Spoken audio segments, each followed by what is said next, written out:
Se você tiver sua Bíblia, abra. Se tiver seu dispositivo, abra o aplicativo. Se não tiver nada disso, está sendo projetado aqui. Está sendo projetado na Almeida Corrigida Fiel. Não sei. Eu vou ler na NVI, mas é tudo a mesma coisa. A gente vai lá. Diz o seguinte. E para que sirva de testemunho. Até aqui. Feche seus olhos, por favor. Vamos orar. Senhor, nós te pedimos. Fala conosco nessa manhã, Pai.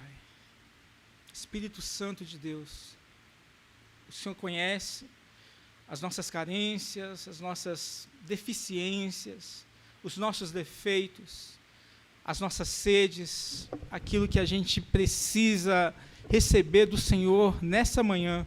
Dá-nos nessa manhã, Senhor. Fala conosco com liberdade, fala conosco, Senhor, na intimidade que só o Senhor conhece, na intimidade que está escondida da nossa casa, da nossa família, da nossa igreja, do nosso trabalho, enfim, aquilo que na intimidade o Senhor conhece de nós e o Senhor sabe que a gente precisa ouvir, fala nessa manhã, começando de mim, ó Deus, e que esse teu falar, ó Deus, seja com palavras de vida, e vida que transforma os nossos conceitos, as nossas ideias, a nossa forma de enxergar o mundo, de ver a vida, de viver, ó Deus. Nos ajuda, Senhor, a viver essa transformação, essa mudança, Senhor, movida pelo Teu Espírito Santo, pela Tua palavra, pela Tua misericórdia.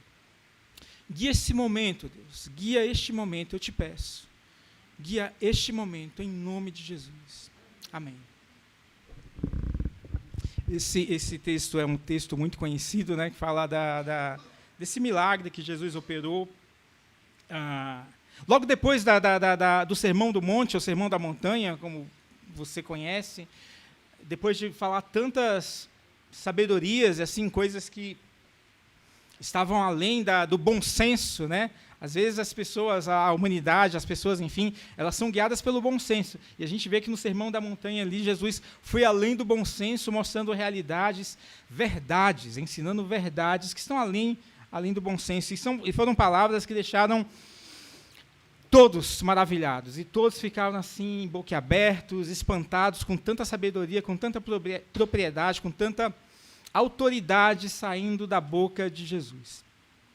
E logo em seguida, esse momento de muita sabedoria sendo exposta através de palavras, o texto diz, né, que ele desceu o monte, ou desceu a montanha, grandes multidões o seguiram, né, e estava lá dentro dessas multidões, tinha um leproso que se aproximou, adorou de joelhos e disse: Senhor, se quiseres, pode purificar-me. Esse texto é muito rico, esse texto é maravilhoso. E a proposta que a gente tem hoje é, nesses 4 versículos, a gente explorar algumas ideias, alguns conceitos, pegar alguma coisa disso aqui que eu acredito que pode servir para a nossa vida, pode servir para a gente, como ser humano, como pessoas que precisam melhorar. Eu preciso melhorar, acredito que você também tem a oportunidade de melhoria, né? É legal isso. Quando você quer falar que a pessoa tem defeito, olha, eu enxergo algumas oportunidades de melhoria. Todos nós temos oportunidades de melhoria, nós temos defeitos, precisamos melhorar algumas coisas. E esse é um relato de um milagre que deixou todo mundo assim, né, boquiaberto também, todo mundo ficou muito surpreso e, como todos os outros milagres de Jesus, milagre chama a atenção. Milagre enche os olhos. Milagre é aquele tipo de coisa que a gente espera, né? A gente acaba esperando, cada um de nós aqui tem uma expectativa de milagre, né? A gente espera que haja alguma intervenção divina na nossa vida e que, de alguma forma, aquilo que a gente está esperando, aquilo que a gente está sonhando, almejando, venha dos céus e nos atinja, transforme a nossa vida, impacte a nossa vida de uma forma decisiva. E milagre é assim. A gente espera por milagre, a gente está aqui, a gente sabe que a vida é pé no chão, que este mundo tem os seus desafios, a gente precisa vencer esses desafios, a gente precisa encarar os nossos problemas com sobriedade, com sabedoria, com lucidez, e enfrentar a vida com seus grandes desafios, mas a gente acaba sempre tendo aquela expectativa de que um milagre aconteça na nossa vida, né? E esse foi um milagre que aconteceu na vida de um leproso, né? Talvez a coisa mais marcante na vida de um leproso é a lepra. E Jesus curou a lepra daquele leproso. Que maravilha! E a primeira coisa que eu vejo aqui é justamente uma coisa que chama muita atenção, é que, de um lado, havia Deus, com sua virtude, Jesus, movido pelo Espírito Santo, operando milagres, e, do outro lado, tinha os sacerdotes. Quem curou o leproso? Sem medo de errar. Jesus. Jesus curou o leproso. E o que o sacerdote fez? O que coube ao sacerdote? Jesus falou no versículo 4. Olhe, não conte isso a ninguém, mas vá mostrar-se ao sacerdote e apresente a sua oferta, a oferta que Moisés ordenou, para que sirva de testemunho. O sacerdote tinha a capacidade de declarar que o leproso estava puro. Porque o leproso era aquela pessoa estigmatizada, né? Não podia chegar perto de ninguém, vivia marginalizado, e a partir do momento que ele era declarado leproso, ele tinha que se isolar completamente, perder totalmente o contato com seus amigos, com a sua família, abandonar tudo e viver isolado.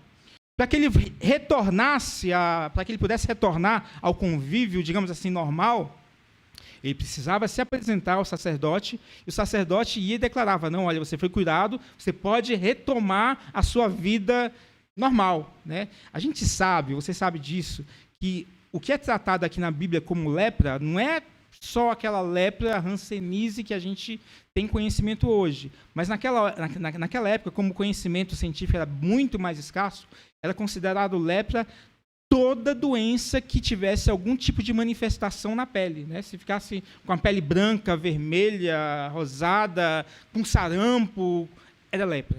Qualquer doença que manifestasse alguma coisa na pele era lepra.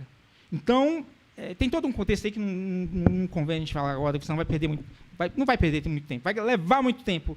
Mas é isso. Tinha um monte de doença. Aparecia alguma coisa na pele, era lepra. Se tinha lepra, tinha que se isolar. Você tinha que se apresentar ao sacerdote e mostrar: olha, não tenho mais. Aí o sacerdote declarava que ele estava puro. E essa é a capacidade do sacerdote. O sacerdote só tinha a capacidade de declarar puro ou impuro. Mas o sacerdote não tinha a capacidade de purificar. E aqui eu já vejo uma grande diferença. De um lado a gente vê Jesus com capacidade de curar, de libertar, de transformar, e do outro lado a gente vê o sacerdote, que a gente pode ver como se fosse uma representação da nossa religiosidade, né? O sacerdote era o religioso. Então, de um lado a gente tem Jesus, que cura, que transforma, que liberta. Do outro lado a gente tem a religiosidade, que declara puro ou impuro. Só isso. Não consegue curar, só declara. Isso é a nossa religiosidade. Isso é a religião nos seus piores aspectos hoje em dia. Só sabe declarar puro ou impuro. Sabe declarar, mas não sabe curar, não consegue curar. Está sempre pronta para dar o seu veredicto sobre tudo e sobre todos. Mas é incapaz de curar, é incapaz de purificar. E aí a nossa religiosidade hoje é aquela que vira para tudo e fala: não, isso aqui é puro, isso aqui é impuro. Isso aqui pode, isso aqui não pode. Jogo do Brasil, pode cancelar culto, não pode cancelar culto. Meu Deus, você viu como teve disso na internet essa semana? E eu abri a internet e vinha lá um negócio de igreja. Olha, a gente está declarando aqui que os cultos vão permanecer, porque ninguém aqui é guiado pelo mundo, e é Copa do Mundo, e a gente não tem nada a ver com o mundo, e o culto continua. E ainda mais culto de ceia. E essa é a religiosidade, que tem esse poder de falar: não, isso aqui pode, isso aqui não pode. Isso aqui é puro, isso aqui é impuro. Isso é de Deus. Culto é de Deus, Copa do Mundo não é de Deus. Isso é certo, aquilo é errado. Esse é crente. Esse é descrente. Esse é desviado. Esse é convertido de verdade. Aquele é o diabo. Esse trabalho, na verdade, a gente vive, meu irmão, nesse contexto de religiosidade. A gente está aqui na porta e a gente estende uma bandeira falando assim, não, nós não somos religiosos e tal, e nós somos diferentes, mas nós estamos inseridos nesse contexto. E volta e meia, esse espírito de religiosidade aflora no nosso coração e a gente começa a olhar, a gente até não fala, né, mas a gente começa a olhar e a julgar, e a falar para dentro de nós mesmos, esse cara aí, não, esse aí não. Essa daí, eu conheço.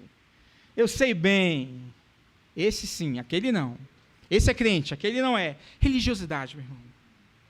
Acontece que esse trabalho de distinguir, esse trabalho de separar, de identificar quem é e quem não é, cabe a quem? A quem cabe esse trabalho de identificar quem é e quem não é? Eu tenho uma certeza. Não nos cabe.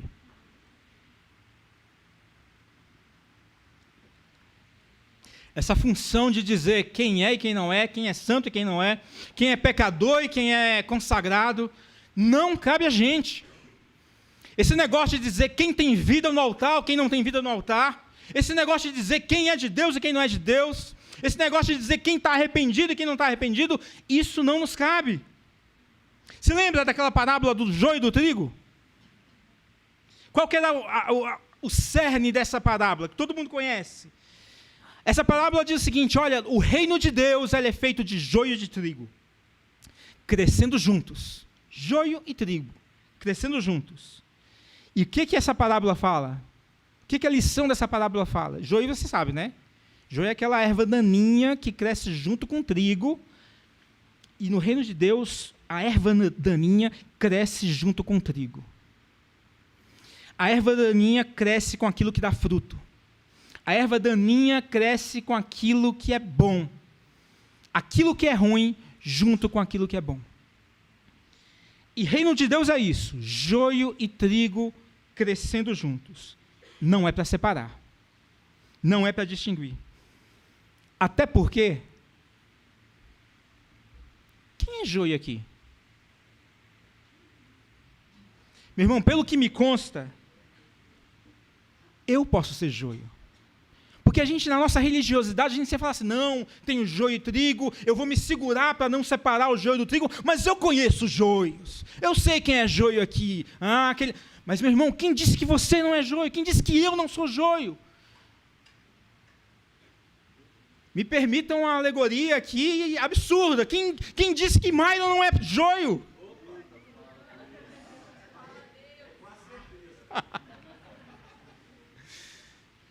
Reino de Deus é joio e trigo crescendo juntos, e pelo que nos consta, meu irmão, o joio pode ser a gente.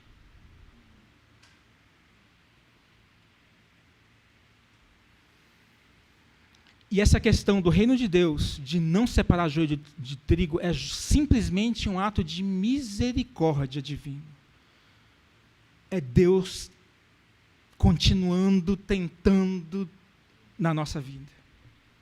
Se não é para separar joio do trigo, que é uma função hoje da religiosidade, que tenta separar joio do trigo, que tenta identificar quem é, quem não é, e isso não nos cabe porque o reino de Deus é crescer joio e trigo juntos, e pelo que nos consta, nós podemos ser joio.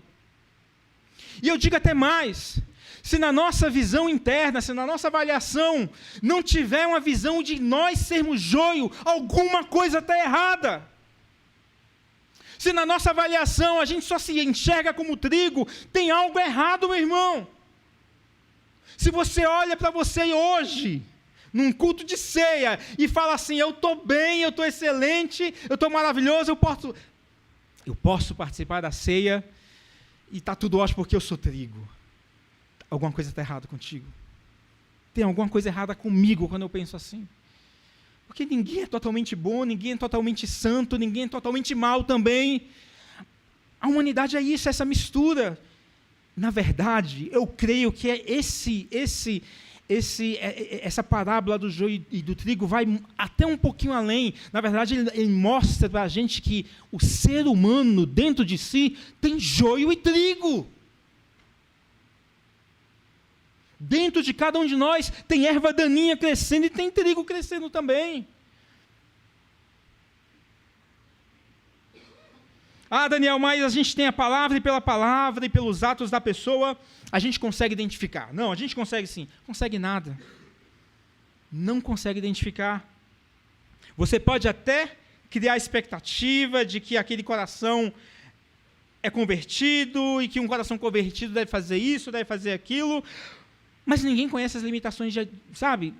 A gente enxerga o mundo, a gente enxerga as pessoas com as lentes pessoais que nós temos, e eu olho para o mundo, eu olho para mim e vejo, não, eu consigo fazer isso, eu já não consigo fazer isso, e isso cria uma visão de mundo toda minha, e essa visão de mundo toda minha não pode ser aplicada na vida do seu irmão, porque nessa visão de mundo que eu tenho, eu conheço as minhas limitações, mas você não conhece a limitação do seu irmão, e às vezes uma coisa que é muito fácil para você vencer, uma coisa que é muito fácil para você superar, talvez seja a coisa mais difícil para o seu irmão superar. Talvez seja uma coisa muito difícil para ele vencer. Ninguém conhece a limitação do próximo. E, na verdade, a palavra de Deus, a gente pensa assim, não, olha, você lê, eu conheço, eu já fiz teologia, eu já li a Bíblia 8 vezes, eu sei o que deve ser feito, eu sei o que não deve ser feito, eu conheço. Meu irmão, a palavra de Deus, a Bíblia, não foi deixada para medir a vida dos outros. A palavra de Deus foi deixada para cada um medir a sua própria vida. Sabe, não é você olhar aqui, deixa eu ver, não, ele não, não. Não, é você olhar aqui e reflexivamente você olhar para você mesmo. A palavra de Deus é para isso que serve. Não foi deixada para julgar a conversão ou não dos outros, foi deixada para nós nos convertermos todo dia. Se dentro de cada um de nós tem um pouquinho de joio, a palavra de Deus serve justamente para que, dia após dia, o trigo sobressaia sobre o joio. Não arrancando, mas, sabe, sobressaindo. O bem que há em você precisa sobressair. E a palavra de Deus serve para isso. A palavra de Deus não foi deixada para avaliar se há ou não arrependimento em fulano, em ciclano. Foi deixada para criar arrependimento em nós mesmos. Em mim, em você, pessoalmente. É por isso que o chamado da igreja, o chamado de Cristo para a igreja, não é para apontar, não é para distinguir, não é para separar. A igreja é chamada para viver o reino de Deus. E no reino de Deus há joio e trigo. No reino de Deus há joio e trigo, crescendo juntos, de mãos dadas, como se fossem ali irmãos, mais do que irmãos de sangue, mas ali juntos, unidos, um só corpo, um só coração. É por isso que eu queria te falar uma coisa, meu irmão. Nesse meio religioso que a gente vive, como é comum a gente ser julgado, né? As pessoas apontarem o dedo, as pessoas olharem torto para a gente por alguma coisa que a gente faz, por algum costume que a gente tem, por algum hábito que a gente tem. Meu irmão, não deixa ninguém te julgar. Pelo seu hábito de oração, pelo seu hábito de leitura bíblica, enfim, pelo que você faz ou não faz na igreja, não deixa ninguém te julgar. E também não julgue ninguém. Não julgue ninguém. Ninguém tem autorização de Deus para fazer isso. Às vezes nós somos julgados pela aparência, né? Antigamente era mais, né? Hoje já está bem mais natural, mas quantas pessoas já foram julgadas por ter uma tatuagem, por ter um cabelo curto, por andar de um jeito ou de outro? Às vezes nós somos julgados por pensar diferente da maioria.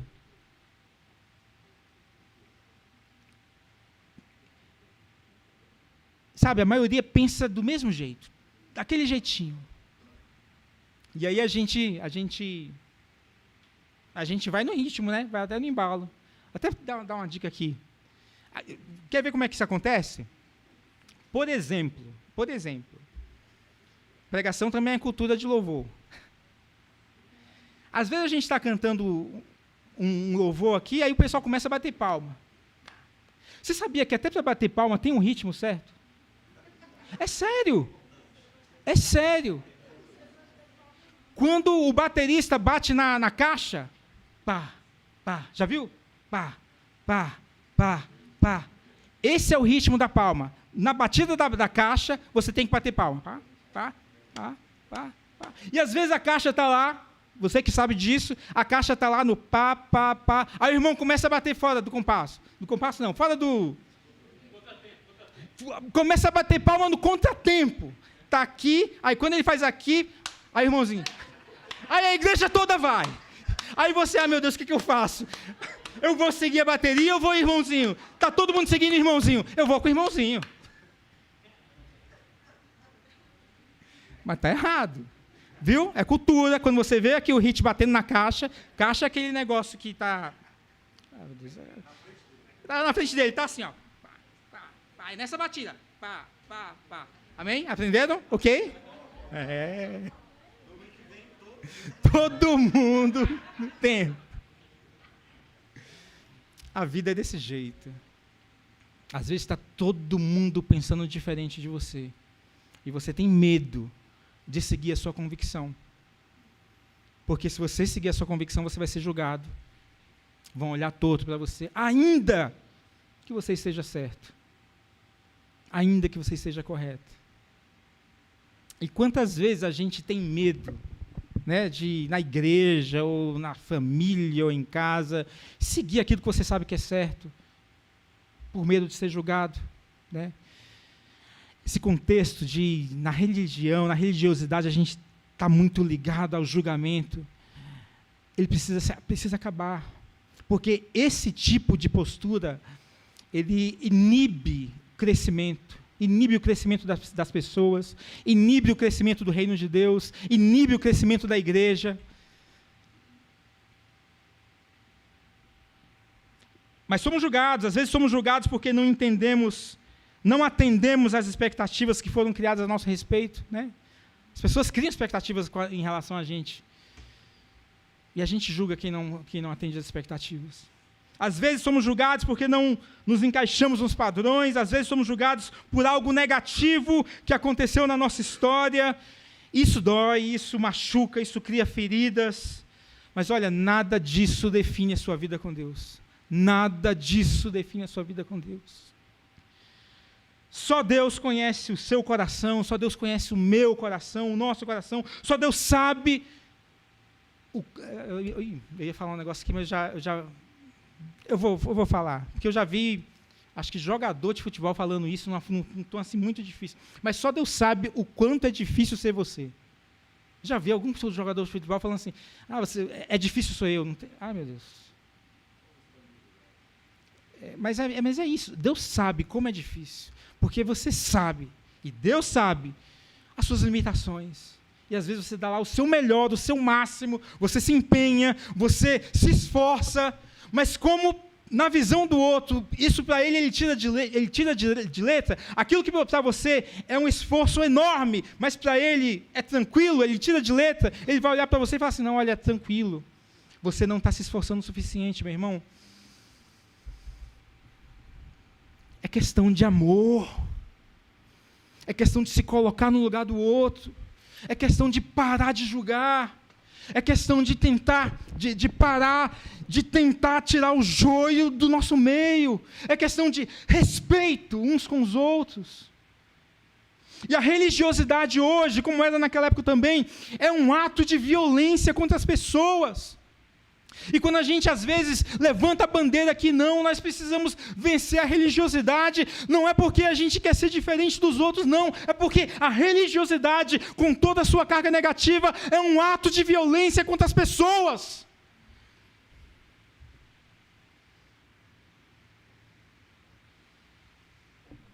Não permita que a declaração dos outros sobre a sua vida te entristeça, te desanime, te faça desistir. Não desista, meu irmão.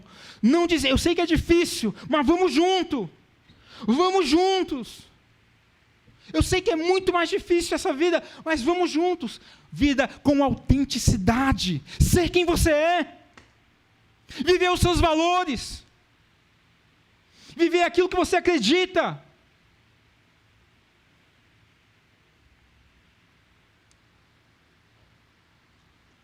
Outra coisa que me chama a atenção nesse texto. Olha lá, meu Deus, isso aqui é grande. Um leproso aproximando-se de Jesus. Cadê o erro? Já viu o erro? Leproso não pode se aproximar. Leproso não pode se aproximar. A lei dizia, olha, se você for leproso e tiver alguém vindo ali na calçada, você tem que sair, deixar a pessoa sã, passar, você precisa se desviar das pessoas. Você precisa fugir das pessoas. Você não pode se aproximar das pessoas. O leproso não podia se aproximar. Precisava viver isolado, deixar a convivência com a família, deixar a convivência no templo, deixar a convivência no trabalho. Olha só o que Levítico 13, 45, 46 diz. Quem ficar leproso, apresentando quaisquer desses sintomas, usará roupas rasgadas, andará descabelado, cobrirá a parte inferior do rosto e gritará, impuro, impuro! Enquanto estiver a doença, será impuro, viverá separado fora do acampamento. Sabe um louco da rua? Quando está passando alguém assim, começa a gritar. É mais ou menos isso. Se aparecesse alguém, tinha que gritar, olha, impuro, impuro! Não chega perto, não se aproxime. E esse leproso fez justamente o contrário. Ele se aproximou de Jesus. Isso aqui era a lei. Era a lei. Lei chamada Lei de Moisés. Determinava que isso acontecesse. E a gente vê um leproso descumprindo a lei. Olha que absurdo. Um leproso descumprindo a lei. Qual é a reação de Jesus? Quando Jesus viu o leproso descumprindo a lei, Jesus descumpriu mais ainda. Sabe? É como você colocou ali o pé na água, na lama, aí Jesus vem e toma um banho de lama. Jesus, ele toca no leproso. Não podia. Se o leproso estava se aproximando de Jesus, Jesus toca no leproso. Detalhe, Jesus toca no leproso antes que o leproso se purificasse. Você consegue enxergar essa cena? Às vezes a gente olha assim, não, Jesus curou e depois tocou. Jesus curou e depois abraçou. Jesus curou e depois acolheu.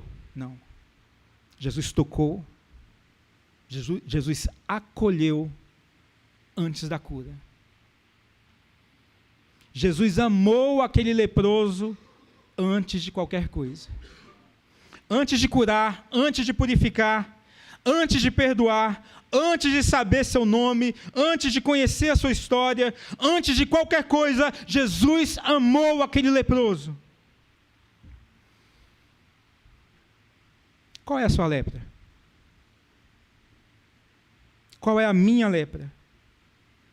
Qual é aquilo que, se naquela época a lepra era algo que envergonhava, que distanciava a pessoa dos outros, distanciava a pessoa de Deus, porque a pessoa não podia frequentar o templo, distanciava a pessoa daquilo que era chamado religiosidade ou espiritualidade sadia, distanciava a pessoa daquilo que era considerado um padrão de normalidade. Qual é a tua lepra, meu irmão? O que está aí? E às vezes só você conhece, que te distancia de Deus. Que você olha assim e fala assim, não, isso me distancia. Isso é um problema. Isso é um mal, isso é uma chaga, isso é uma lepra na minha vida. Jesus te ama. E Jesus se relaciona com você antes mesmo de você ser curado disso. Eu nem sei se você vai ser curado. Eu nem sei se isso vai se resolver na sua vida. Eu nem sei se isso que te faz chorar, que te causa vergonha, que te causa medo de viver, eu nem sei se isso que te mostra, que te coloca numa posição de derrota, numa posição de derrotado. Eu nem sei se Jesus vai curar, mas antes mesmo de haver ou não cura, Deus já se relaciona com você.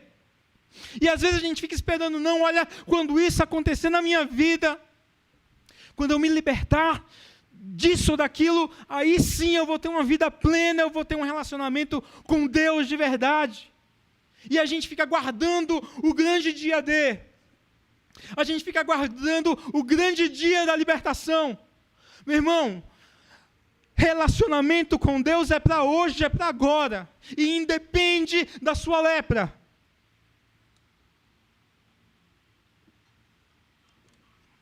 Independe da sua chaga, independe da sua dor, independe da sua derrota. Eu poderia virar aqui para você e falar assim, não, olha, mas um dia a sua derrota vai virar e você vai se tornar um vencedor. Eu não sei se isso vai acontecer. Eu não sei, eu poderia ganhar, glória a Deus, aqui se falasse, eu começasse numa crescente aqui e falar, mas a vitória virá, eu não sei. Eu não sei.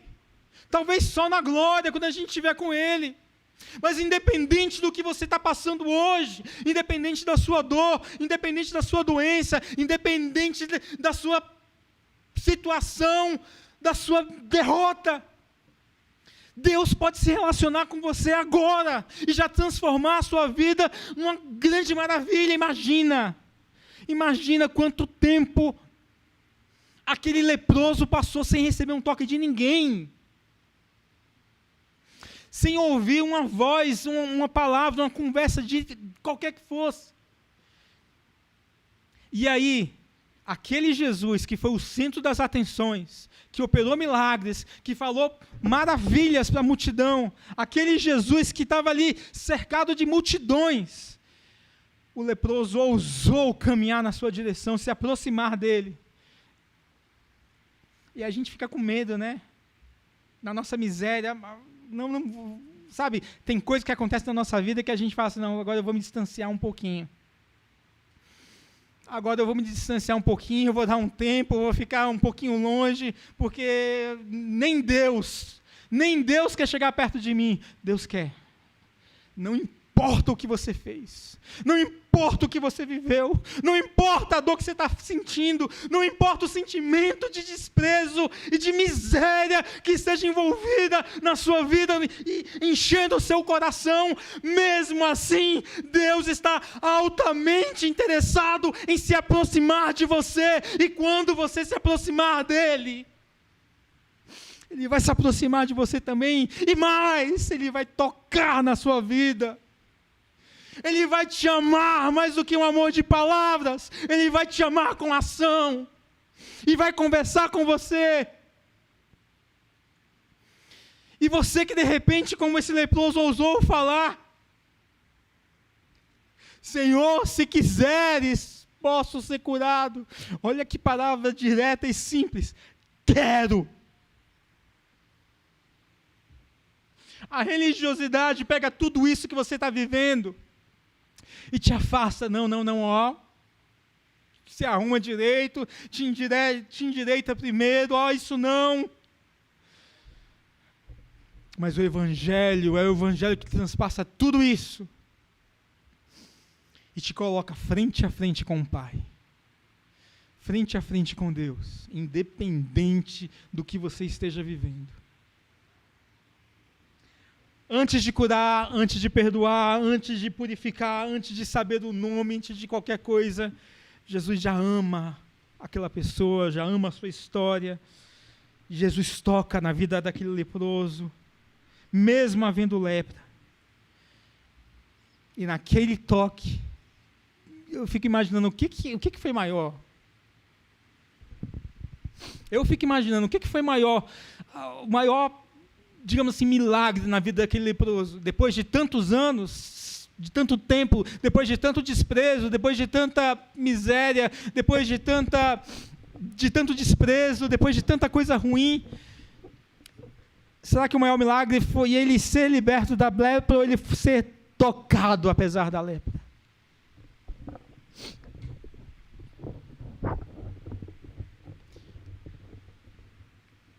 Eu não sei. Assim como eu não sei qual milagre que vai acontecer na sua vida. Deus resolver o seu problema ou Deus tocar na sua vida. Eu sei que, de alguma forma, está disponível para a gente.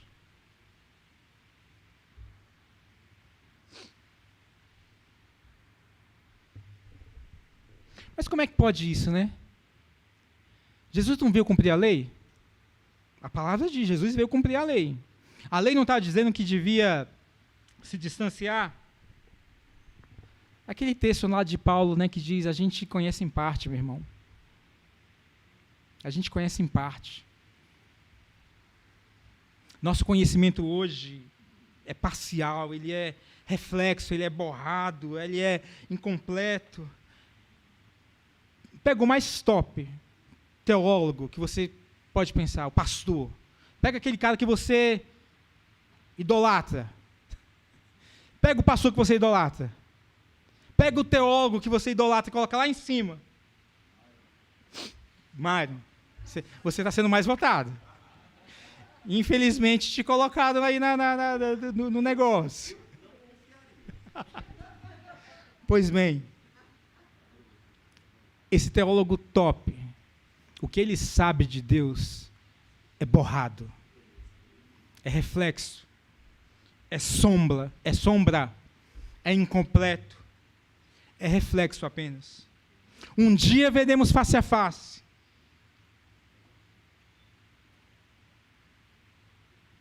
Um dia nós vamos ver por completo.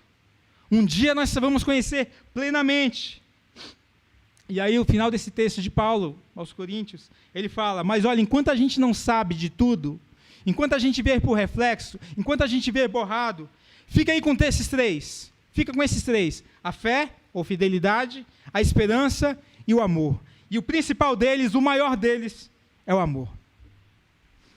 Eu tenho certeza que naquele momento, diante do leproso, Jesus conhecia a lei, Jesus sabia a lei melhor do que qualquer um deles. Mas diante daquele leproso, ele priorizou o amor. Ele priorizou o amor. Entre cumprir a letra da lei e amar, Jesus amou. Entre cumprir o que estava escrito, sacramentado pela religião e amar, Jesus amou. Entre o protocolo e amar, Jesus amou. Entre o julgamento dos outros e amar, Jesus escolheu amar. Nesse reflexo obscuro que temos hoje na vida, nesse reflexo de teologia que às vezes a gente abraça como se fosse a última verdade, mas que é apenas um borrão da realidade, apenas um borrão da verdade. Diante desse borrão, eu me apego ao amor, meu irmão. Eu me apego ao amor. A gente precisa se apegar ao amor. Há um padrão divino, e esse padrão divino se chama amor. É por isso que eu prefiro 1000 vezes me expor ao risco de exagerar no amor do que me expor ao risco de me tornar um legalista, um fundamentalista, que cria obstáculos para as pessoas, que cria dificuldade para as pessoas entrarem no reino de Deus. Esse toque amoroso de Jesus, um leproso, antes da purificação, antes da cura, nos fala que o principal é o amor.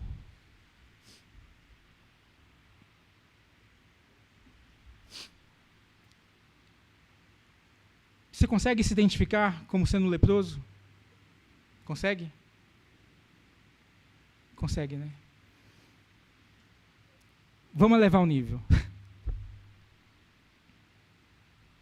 Você consegue se identificar como a pessoa que discrimina o leproso?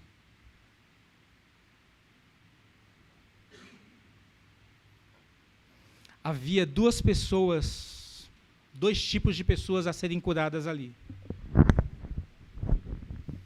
O leproso precisava ser curado, mas pessoas preconceituosas também precisam ser curadas. Nós temos o nosso momento de lepra. Precisamos ser curados da nossa lepra. Mas a gente também precisa ser curado do nosso olhar preconceituoso. Daniel, a gente é evoluído, a gente não tem nenhum tipo de preconceito, não. Será? Eu fico pensando. O Rich falou, né, daquela música, o Rich falando dele de novo, ele falou assim, essa música eu cantei quando eu me converti. Essa música é do tempo do meu casamento. Eu tenho 23 anos de casado. Falei, caramba. Me perdi. Meu Deus do céu. O que eu ia falar?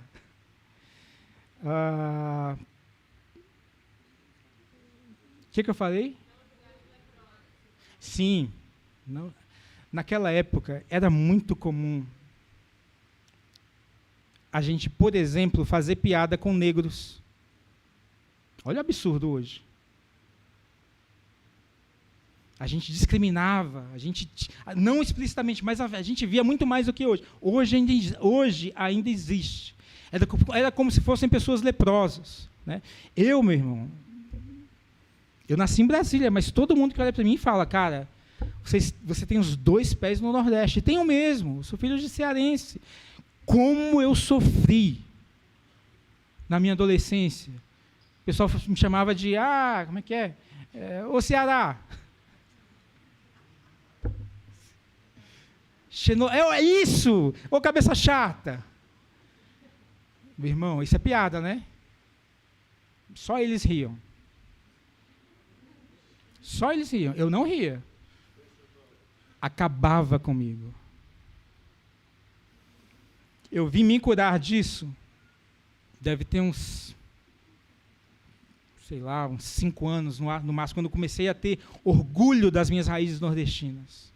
Por toda a história, por toda a força, por todo o vigor, por toda a superação. Hoje eu tenho orgulho de ser filho de cearenses, de ter o Nordeste correndo no meu sangue. Hoje eu tenho orgulho, mas na época eu sofri demais. Eu fico pensando, né, os negros. Naquela época era piada para todo mundo, mas menos para eles. E hoje, meu irmão? Quem são os leprosos de hoje? A gente olha torto para quem? A gente faz piada com quem?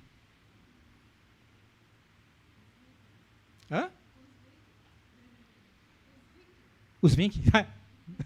Os Vink a gente tem medo. Posso arriscar um aqui? Só para a gente pensar. Eu não estou querendo ditar regra aqui, não. Mas só para a gente pensar.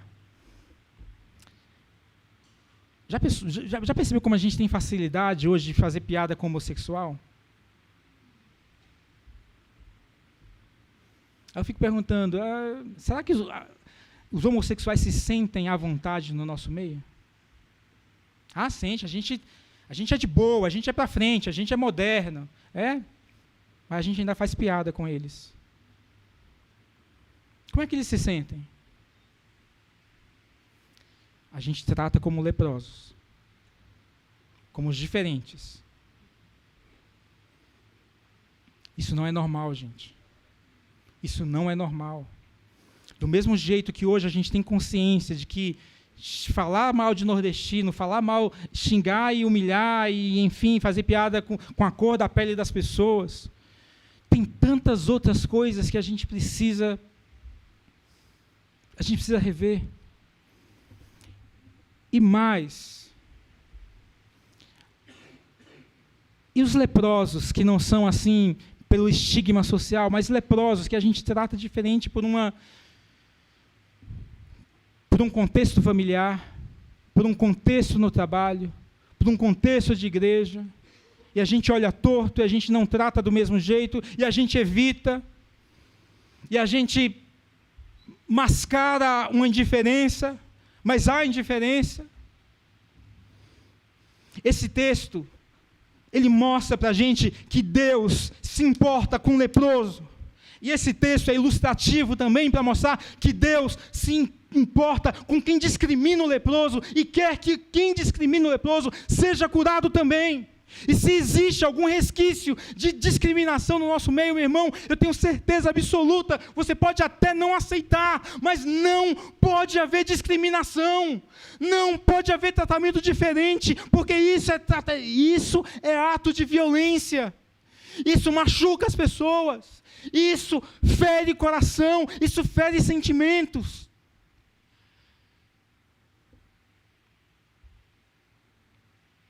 Deus mostra nesse relato aqui para a gente que o mais importante é o amor. E olha só, eu não estou falando, a gente ainda está passando por uma situação, eu tenho uma visão própria para, por exemplo, eu tenho uma visão própria em relação, como a gente já citou eles, eu tenho uma visão própria em relação aos homossexuais. Eu não estou querendo aqui falar para vocês que vocês precisam ter a mesma visão, o mesmo entendimento teológico, mas independente da sua visão teológica sobre eles, o respeito precisa haver. A consideração tem que haver. O amor precisa superar qualquer conceito teológico que você tenha a respeito das pessoas. O amor precisa abundar da sua vida, assim como abunda de Deus para você.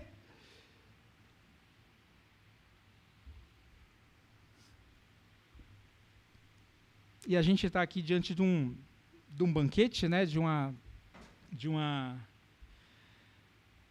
mesa que será posta, uma mesa que está posta, que simboliza o corpo e o sangue de Jesus, que simboliza o sacrifício de Jesus por cada um de nós, que simboliza o amor de Deus personificado na pessoa de Jesus, através do seu sacrifício, através da sua entrega, através do seu amor vivido por cada um de nós. E olha, é importante que cada um de nós se sinta aceito, que cada um de nós se sinta fazendo parte, que cada um de nós se sinta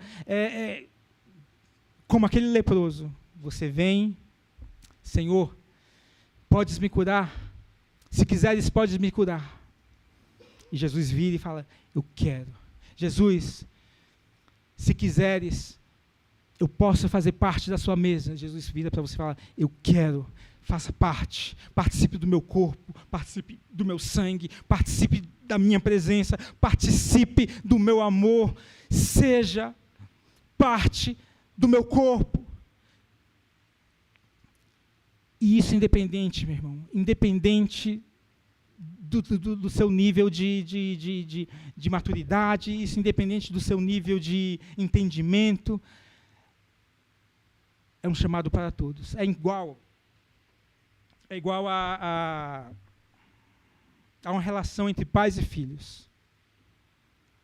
O pai e a mãe do bebê amam o filho só depois que ele aprende a falar? Só depois que ele aprende a caminhar? Só depois que ele aprende a engatinhar?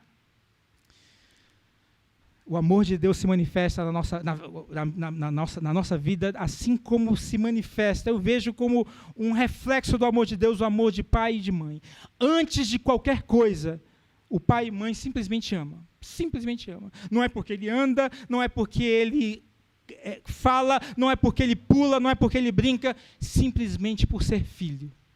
Simplesmente por ser filho. Mesmo antes dele aprender a correr e pular, os pais já amam. Mesmo antes dele aprender a ler, a escrever, a fazer contas, os pais já amam. Mesmo antes de qualquer atividade mais elaborada que o filho possa fazer, os pais já amam.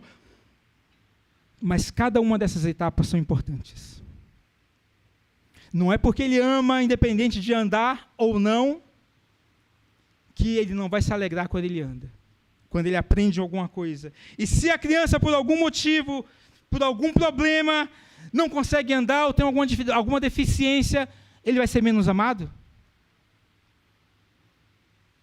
Se a criança tiver alguma diferença das outras crianças, ele vai ser menos amado por ser diferente? Claro que não. Assim é o amor de Deus para cada um de nós. Meu irmão, você é diferente? Jesus te ama. Você não se encaixa? Jesus te ama. Você pensa diferente, Jesus te ama. Você é quase de outro planeta, Jesus te ama.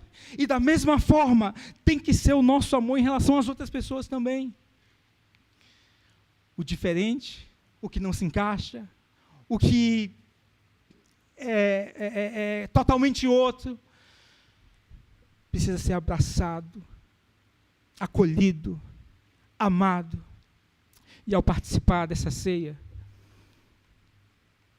quando nós pegamos um pedacinho de um pão, que antes de ser repartido era um pão só, um pão apenas, nós estamos falando, eu sou um, com você que está do meu lado, com você que se parece comigo, com você que é totalmente diferente de mim. Eu sou um com um leproso, até porque eu também sou um leproso também. Até porque eu sou um desajeitado também. Até porque eu sou um miserável que precisa da misericórdia de Deus. Eu queria te convidar, nessa manhã, a participar da ceia do Senhor, a participar dos elementos, do pão e do vinho, com esse sentimento. Somos um, independente da nossa lepra, independente da nossa lepra e independente da lepra do irmão. E o amor de Deus que me alcança, alcança o meu irmão também. Vamos fazer isso? Temos uma canção? Enquanto a gente se prepara para a ceia.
pé.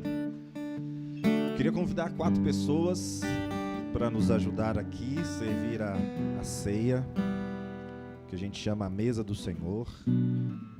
E esse momento é muito importante para a gente, né? Esse momento é um marco, esse momento é uma memória, esse momento não é um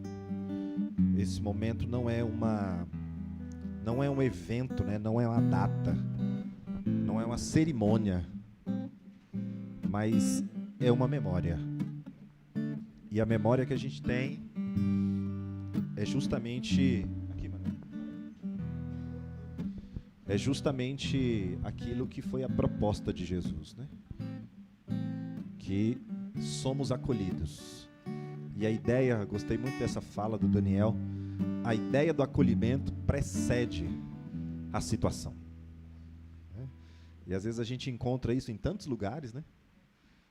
Uma das crises que eu tive com a igreja foi que quando eu comecei a estudar psicologia, eu falei assim, gente, então quando alguém chega lá no set terapêutico, a gente não pergunta quem é, o que fez, a gente não questiona se está certo ou não, a gente só acolhe. Eu falei, rapaz, tinha que ter sido feito isso na igreja. A minha crise foi, eu encontrei o evangelho na psicologia e não encontrei na igreja. Porque a gente acolhe. Eu sempre digo quando eu estou atendendo, chegou aqui, sentou aqui na minha frente, tira a moralidade. Aqui nós não somos imorais, nem amorais, mas a moralidade está lá embaixo. Vamos conversar. Sem o certo, sem o errado. Sem a expectativa do que vai dar. Sem o resultado em mente. Vamos conversar? Vamos trazer. E essa é a essência da mesa. Essa é a essência desse lugar. Então que Deus ministre isso no nosso coração. Esse texto bonito, né, do batismo de Jesus, antes de Jesus ser batizado, antes de Jesus fazer qualquer coisa, veio a voz do céu dizendo: esse é o meu filho amado, em quem eu tenho todo prazer. Será que a gente sabe que Deus tem todo o prazer com a gente? Será? Será que a gente sabe? Esse é o espírito da ceia. Amém? O Senhor Jesus, na noite que foi traído, tomou o pão e, tendo dado graça, o partiu e disse. Eu quero inclusive chamar quem está em casa. Você que está em casa nos assistindo, saiba que você está no mesmo espírito da gente aqui. Vai lá na sua geladeira, pega uma água, pega um refrigerante, pega qualquer coisa. O pastor de vocês já ministrou ceia num acampamento de jovens com batata frita e Coca-Cola. Nunca mais me convidaram, mas eu fiz. Fiz. E como foi bom. Já ministrei ceia uma vez para uma pessoa que eu fui fazer uma visita na casa. E eu perguntei para ela assim, qual a sua maior saudade da igreja? Ela encheu os olhos d'água e disse assim, participar da ceia. E eu não estava preparado para isso.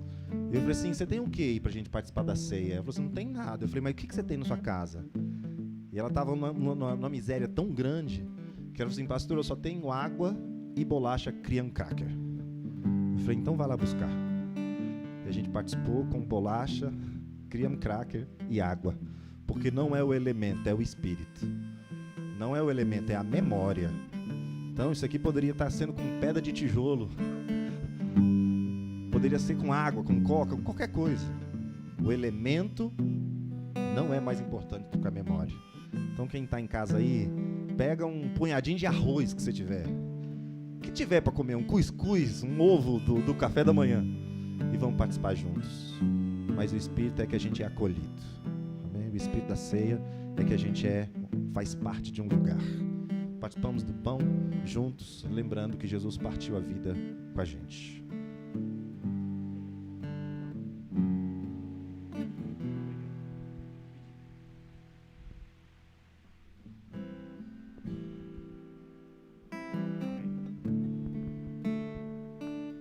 Eu queria que você trocasse o cálice com o seu irmão, lembrando que a gente tem uma aliança, né? Não é um contrato, não é uma membresia, não é uma matrícula. A gente tem uma aliança, né? Aliança de essência, de natureza, de pertencimento, de amor, de acolhimento. O maior pecado da ceia é a gente tomar o nosso próprio cálice.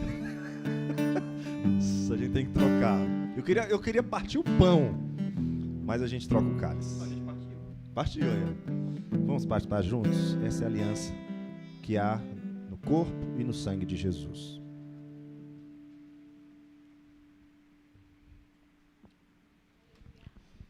Deus, obrigado pela eternidade que o Senhor planta no nosso coração. Obrigado pelos valores eternos e não pelos valores temporários. Obrigado, Senhor, por essa mesa que não é nossa, essa mesa que é do Senhor. Obrigado que o Senhor nos convida a examinar e participar. Não tem condição para nós nenhuma natureza de exclusividade. Mas para nós, como cidadãos que receberam a Cristo, que conhecem a Cristo, que conhecem a misericórdia e a graça, para nós só existe a inclusão. Então por isso que a gente examina, porque o Senhor nos aperfeiçoa para a vida, para a piedade, para o amor, e a gente participa como memória. Ministra no nosso coração, renova no nosso coração essa manhã, essa semente do Evangelho, essa semente do amor.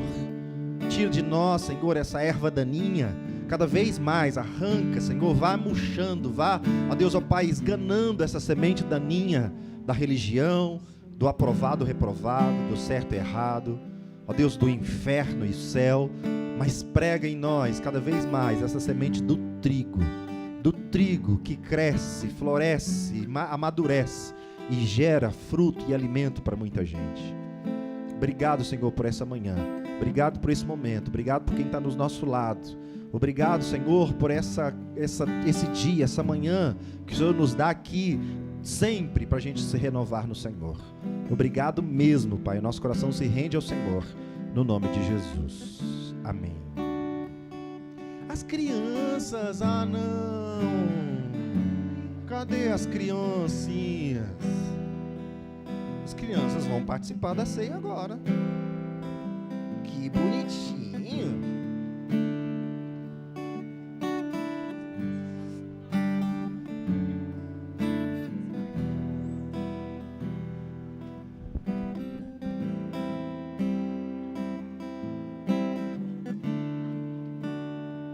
Muito bom, gente. Aqui na nossa igreja a gente participa as crianças também.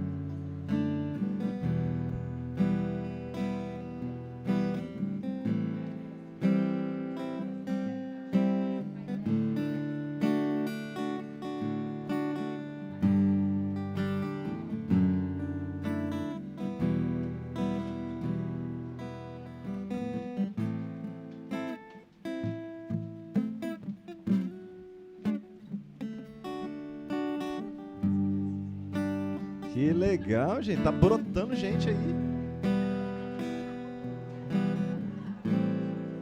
Muito bom.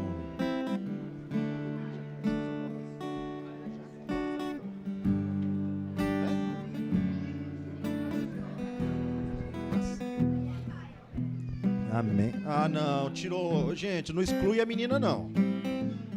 Quem tá fazendo a Teté chorar? Amém, gente. Amém. Pode sentar um pouquinho. A gente quer dar só 2 recadinhos. Eliane, vem cá, minha irmã. Nossa, tomando ceia rápido.